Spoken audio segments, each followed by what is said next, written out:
지방흡입이 어떤 과정으로 이루어지는지에 대해서 이야기해 보고자 합니다. 수술 전 과정, 수술 중 과정, 어떻게 지방이 뽑혀서 몸 밖으로 나오게 되는지에 대해서 말씀드릴 거예요.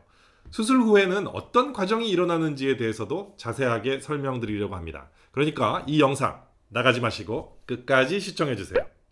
안녕하십니까, 지방대학 총장 닥터한입니다. 지방흡입에 대해 알아보고 계신가요? 지방흡입은 어떻게 흡입이 되는 것인지, 어떤 과정을 거치게 되는 것인지 궁금하셨나요? 오늘 수술 전 검사, 수술 당일, 수술 후에 어떤 것들이 어떻게 진행되는지에 대해서 한번 알아보겠습니다. 수술을 마음속으로 결정하게 되면 상담받을 병원을 선택하게 되죠. 진찰을 받으시고 여러 가지 지방흡입 방법 중에 어떤 방법으로 수술을 받을 것인지에 대해서 선택을 하시고 나면 수술 전 검사를 진행하게 됩니다. 피검사, 심전도, 체성분 검사와 같은 기초적인 검사를 통해서 수술을 받을 수 있는 건강 상태를 점검하게 되죠. 한 달 이내에 종합건강검진을 받은 내용이 있으시다면 그 검사 내용으로 수술 전 검사를 대신할 수도 있겠어요. 수술 날짜를 정하게 되면 아침에 내원하게 되겠죠. 가끔 물어보시는 분들이 계세요. 밥은 안 먹어야 하는 거냐, 물은 마시면 안 되냐, 뭐 이렇게 물어보시는데요. 수술 전날 주무시기 전에 음식물 섭취하시고 아침에 일어나셔서 그냥 오셔야 됩니다. 저희가 이 8시간 공복 시간을 이야기를 합니다. 이건 매우 중요해요. 마취에 안전해야 되니까요. 하지만 고혈압이나 당뇨가 있으신 분들, 이렇게 매일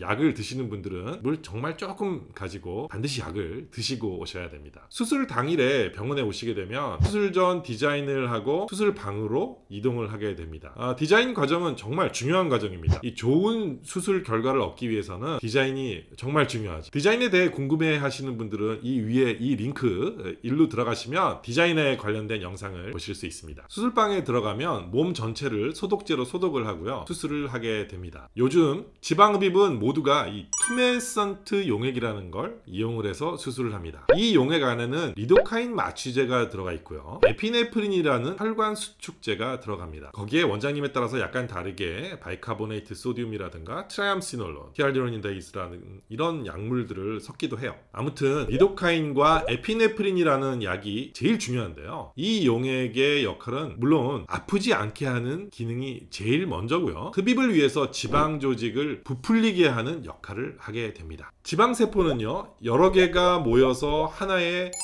로뷸이라는 것을 형성합니다. 우리나라 말로는 소엽이라고 하는데요, 말이 좀 어렵죠. 아무튼 지방세포가 뭉쳐있고 막이 있어서 이 서로를 하나로 만들어주는 조직이 됩니다. 이걸 로뷸이라고 하는데, 이 로뷸를 부풀려서, 그러니까 마치 이 풍선에다가 물을 넣어서 부풀리는 것처럼 하면 막이 얇아지죠. 이렇게 만든 다음에 작은 구멍이 있는 관을 삽입을 해서 이 막을 퐁 이렇게 터트리고 음압을 걸어서 흡입을 해내는 것입니다. 물론 이때 아프지 않게 하기 위해서 리도카인이라는 마취약을 쓰고요, 피가 많이 나지 말라고 혈관 수축제를 사용하는 것입니다. 이렇게 피가 거의 나지 않으면서 지방을 뽑아내는 것입니다. 여기까지는 의학적인 내용이었고요, 예술적인 부분으로 넘어가 보겠습니다. 지방흡입은 그냥 관을 가져다 놓고 이렇게 움직이면서 마찰을 주면, 그 다음에 음압을 주면 지방이 흡입이 됩니다. 그래서 아주 쉽게 생각하고 시작하시는 선생님들이 굉장히 많아요. 그렇지만 제가 단언하건대 예쁘게 하는 것은 정말 매우 힘듭니다. 얼마나 뽑아야 하는 건지도 정말 중요하죠. 보통 환자분들이 많이 뽑아주세요, 싹 다 뽑아주세요,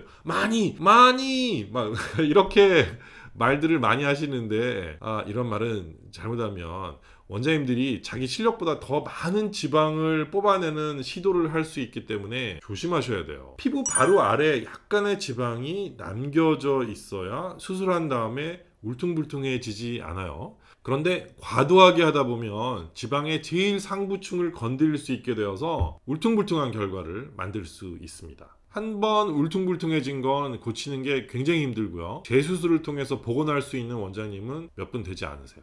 그래서 적당히 잘 뽑아야 돼요. 이 잘이라는 말 안에 바로 이 예술성이 들어있는 거죠. 뭐라고 이렇게 수치로 표현할 수 있는 게 아니고, 이 시각적인 느낌이 정말 좋은 결과다 라고 이야기할 수 있는 거니까요. 그래서 수술을 하고 나면 이렇게 바로 아름다운 모습을 만들어낼 수 있으면 정말 수술을 잘하는 원장님이신 거예요. 수술을 했는데 더 나온 것 같다던가 모양이 예쁘지 않다던가 울퉁불퉁하다면 물론 시간을 좀 더 지켜봐야 되겠지만 결과가 그렇게 원더풀 이렇게 되지 않을 가능성이 매우 높습니다. 예술적인 느낌, 즉 시각적인 느낌이 맞는 원장님을 선택하시게 되면 되겠어요. 오늘도 어떤 분이 몇 cc를 뽑을 수 있냐고 물어보시던데, 여러분 몇 cc 뽑는 건 정말 중요한 게 아니에요. 어떤 모양으로 뽑을 수 있는지, 부작용을 만들지 않을 정도로 경험이 많은지, 흉터는 많이 만들지 않는지, 이런 것들이 더 중요하죠. 이쪽 병원에서는 복부에서 3000cc 뽑을 수 있다고 하고 저쪽 병원에서는 4000cc를 뽑을 수 있다고 해요. 그러면 이 4000cc를 뽑을 수 있는 원장님이 더 잘하는 원장님인가요? 제가 볼 때는 오히려 이 3000cc를 뽑는다라고 말씀하시는 분이 더 양심적이고 정확한 진단을 하시는 그런 분일 수도 있어요. 미용실에 가서 머리 많이 잘라주세요. 네, 머리 많이 자르는 분이 훨씬 잘하는 분이에요. 이렇게 판단하는 것과 마찬가지일 수 있어요.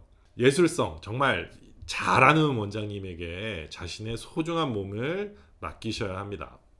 오늘은 지방흡입의 과정에 대해서 이야기해 보았습니다. 여러분 이 영상이 마음에 드셨다면 여기 밑에 좋아요, 구독, 알림 설정까지 꽉꽉꽉 이렇게 눌러주세요. 좋은 하루 되십시오.